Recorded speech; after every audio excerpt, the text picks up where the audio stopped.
Hey, what's up mga Lodi? So ayan, yung ating trip meter 183. Yan yung nagpunta tayo ng Batangas.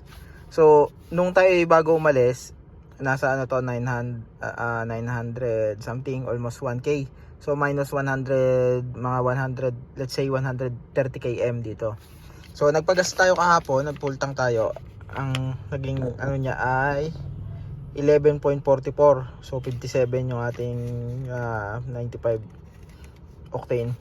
So pag kinompute natin yung kanyang trip meter versus nung ating nagamit na gas, pumapatak siya ng let's say 17 to 9, siguro safe na i-assume natin na 16 to 20 kpl yung kanyang consumption. So mixed ride yon, mixed ride mga lodi. So yung total odo niya mababa pa to. Lagi tayo naka normal, hindi tayo naka eco based dun sa manual. So ayan yung ano. So kung gusto nyo, follow nyo na lang yung manual. So ang nasa manual ay laging naka eco under 2000. So bawal mo din isagad yung throttle. Tsaka tawag dito, controlled driving ka dapat. So ayan mga lodi. So total natin trip is 1.3 odo. So yung trip natin kahapon is 183. Wala. Ayan.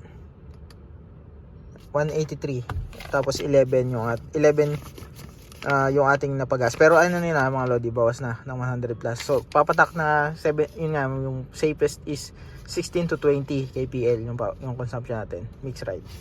Ayan mga lodi. So tipid siya mga lodi. So mix yan ng pataas tsaka pababa yung Batangas. So wala naman yung battery natin kasi hindi pa nakakapag-charge. Kaka-install lang kahapon yung charger natin. So tatry natin din mamaya yung charger. So ayan mga lodi.